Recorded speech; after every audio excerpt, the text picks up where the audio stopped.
The sun hung like a molten coin over the endless expanse of the Sonoran Desert, its rays baking the cracked earth until the air shimmered with heat. Jack Harlan spurred his weary Mustang forward, the horse's hooves kicking up puffs of dust that clung to his sweat-soaked shirt. Strapped across his chest in a makeshift sling of bandanas and leather was his son, little Tommy, no more than 3 months old. The baby's cries had weakened to pitiful whimpers over the past 2 days, his tiny face flushed and gaunt. Jack's wife, Mary, had perished in a skirmish with raiders just weeks after giving birth, shot clean through while trying to protect their wagon. Her milk had dried up in death, and now Tommy was starving. "Hold on, boy," Jack whispered hoarsely, his voice cracking like the parched ground beneath them. "Papa's gonna find you something." Jack was no stranger to hardship. At 32, he'd fought in border wars, herded cattle across treacherous trails, and buried more friends than he cared to count.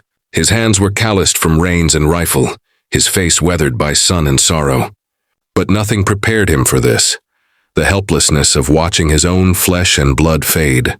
He'd traded his last canteen of water for a rumor of an Apache camp nearby, a place where women might have milk to spare. Apaches were enemies, sure. Their raids had claimed white settlers, and Jack himself had fired shots in retaliation. But desperation blurred lines drawn in blood. The camp appeared like a mirage at dusk, a cluster of hide tents staked around a trickle of a spring, smoke curling lazily from cooking fires. Dogs barked as Jack approached, and warriors emerged with bows drawn and knives glinting. He raised his hands high, reins dangling from one wrist. "Parley," he shouted in broken Spanish, the closest he knew to their tongue. "Mi niño, milk, por favor." A tall warrior with feather-tied braids stepped forward, his face painted in ochre stripes. He eyed Jack's holstered Colt, then the bundle at his chest. The baby's faint cry cut through the tension like a knife. From behind the warrior, a woman pushed through. Lala was 25, lithe and strong from years of riding and weaving, her black hair braided with beads that clicked softly as she moved. Her eyes, dark as midnight pools, held a storm of grief. Her own son, born under a full moon, had been taken by fever just days ago. The tribe had sung him to the spirits, but Lala's body betrayed her, her breasts swollen and aching with milk that had no mouth to feed. She stared at the white man, this cowboy with dust-caked boots and a plea in his eyes. Hatred simmered. His kind had driven her people from ancestral lands, poisoned wells, slaughtered buffalo. Yet the infant's wail echoed her own silent screams. Without a word, she strode forward, ignoring the warrior's warning grunt. Jack unslung the baby carefully, his arms trembling. Tommy's lips were cracked, his breath shallow. Lala took him as if he were fragile pottery, cradling him against her deerskin dress. She sat cross-legged by the fire, unfastening the ties at her neck, her breast full and veined blue pressed to the child's mouth. At first, Tommy was too weak to latch, but Lala coaxed him gently, a tear slipping down her cheek. Then, miracle of miracles, he suckled. A soft, greedy sound filled the air. The warriors lowered their bows. Jack sank to his knees, relief flooding him like cool water. That night, under a canopy of stars sharper than diamonds, Lala fed the baby again while the tribe debated. The chief, an old man named Nantan with scars like canyons, listened to the elders. "The white eyes bring death," one said. "But the child is blameless," another countered. Lala spoke last, her voice steady. "The spirit sent him. My milk flows for a reason." Nantan nodded. "The cowboy could stay. One night. No more." Jack accepted gratefully, tethering his horse outside the camp's edge. He offered his services, mending a broken lance, sharing tobacco from his pouch. As the fire died to embers, Lala rocked Tommy in her arms, humming a lullaby in the Apache tongue, soft syllables about coyotes and canyons. Jack watched from across the flames, his heart twisting. "Thank you," he murmured. She didn't respond, but her eyes met his, a flicker of understanding passing between foes. Morning broke with the scent of sage and coffee brewed from traded beans. Tommy was stronger, his cries robust. Lala nursed him openly, unashamed, while Jack saddled up. "I can't take your charity forever," he said. "Got a claim up north, gold maybe. Enough to buy formula in town." But the nearest town was a week's ride, and Tommy needed more than promises. Lala handed the baby back, her fingers brushing Jack's. He needs a mother. The words hung heavy. Jack nodded, throat tight. As he mounted, a raid siren, whoops from scouts on the ridge. Cavalry, bluecoats thundering in, rifles raised. They'd tracked Jack, mistaking the camp for hostiles. Chaos erupted. Arrows flew. Bullets whined. Jack drew his Colt, firing to protect the tent where Lala shielded Tommy. A soldier charged her. Jack shot him down. Blood sprayed the sand. Lala grabbed a knife, slashing at another. In the melee, Nantan fell, arrow in his chest. The Apaches repelled the attack, but it cost. 3 warriors dead, tents burning. When the dust settled, Lala stood amid the wreckage. Tommy clutched to her breast. Jack approached, hat in hand. "This is my fault. I'll go." But she shook her head. "Your soldiers will return. Take us with you or leave the child." Jack stared. "Leave Tommy? Impossible." The boy had latched not just to milk but to life in her arms. "Come then," he said. "But it's dangerous." They fled at twilight, Jack on horseback, Lala riding double with Tommy in a sling against her. The tribe bid farewell with solemn chants. Some called her traitor, others blessed her path. They rode north, skirting patrols. Living off jackrabbits Jack snared and roots Lala dug. Nights were the hardest. Under blanket skies, they'd camp in arroyos, fire low to avoid detection.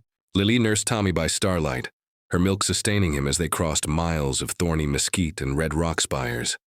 Jack hunted, his shots true, providing meat he roasted on spits. Conversation came haltingly at first. "Your name?" she asked one evening as crickets chirped. "Jack Harlan, yours?" "Lala, it means red bird in our stories." He smiled faintly. "Fits. You're fierce as one." She told of her life, born in the Dragoon Mountains, learning to ride before walking, weaving baskets that told tales of creation. Her husband, a warrior, killed by settlers 2 years prior. The child she'd lost, his name was Tahoma, meaning giver of water. Grief bonded them. Jack spoke of Mary, her laughter like wind chimes, how she'd dreamed of a ranch with apple trees. Days blurred into a rhythm. Tommy thrived, his cheeks rounding, eyes bright. He cooed at Lala's songs, reached for Jack's beard.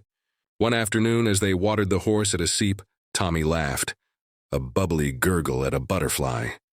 Lala's face lit up, the first true smile Jack had seen. "He knows joy," she said, but danger lurked.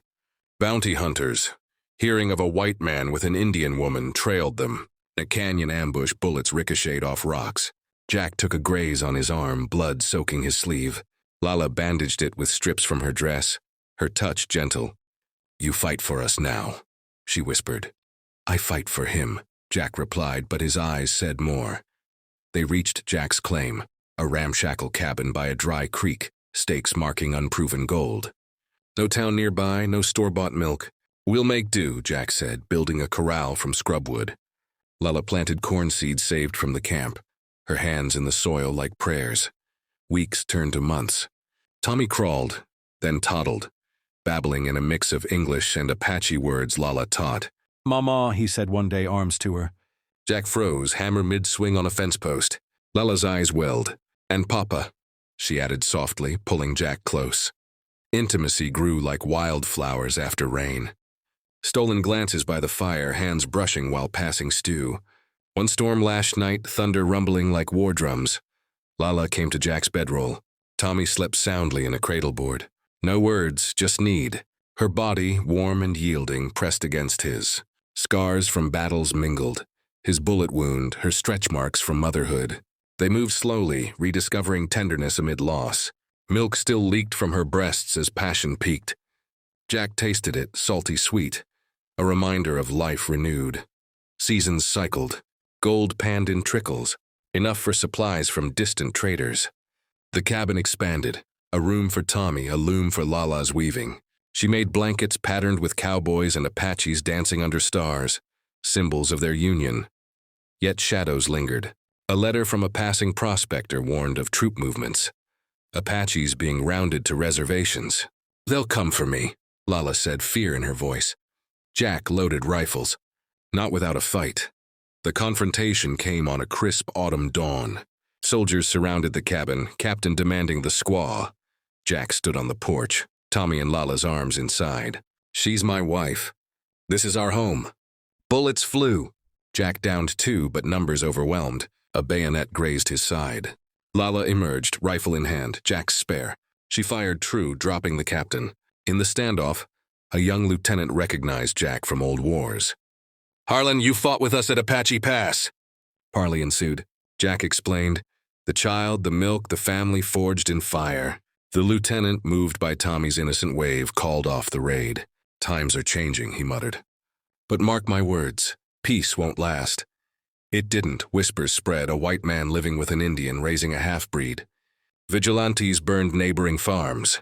One night riders torched their barn. Jack fought them off, but Lala took an arrow to the shoulder. In the aftermath, bandaged and weary, they decided. "We go west," Jack said. "California. Start fresh." Packing wagons with essentials, Lala's loom, Jack's tools, Tommy's toys. They left at moonrise. The desert that once divided now united them. Tommy, now 2, rode in Lala's lap, pointing at cacti like old friends. Years passed in a valley of oaks and streams. They built a ranch, cattle grazing under golden suns. Tommy grew strong, bilingual and bold. Riding ponies, Lala trained. He called them Mama and Papa without hesitation. Lala's milk had long dried, but her nurturing flowed endless, teaching herbs, stories, resilience. Jack prospected no more. He farmed, his hands in earth beside hers. Occasionally, travelers asked their tale. Jack would grin. A cowboy came searching for milk. Found a mother instead, Lala would add, eyes twinkling, and the baby became the bridge. In quiet moments, they'd sit on the porch, Tommy playing nearby. The desert's call faded, replaced by laughter. One drop of milk, born of grief, had quenched thirsts deeper than hunger. Enemies became lovers, strangers family. In a land of division, they wove a tapestry of healing. One heartbeat, one shared breath at a time. Tommy, at 5, once asked, "Why do people fight, Mama?" Lala pulled him close. "Because they forget we're all thirsty for the same things. Love, home, a full heart." Jack ruffled his hair. "And sometimes a little milk changes everything." The sun set red over their haven, painting the world in hues of possibility. The cowboy's search had ended not in gold, but in the richest vein of all, a mother's embrace that mended shattered worlds.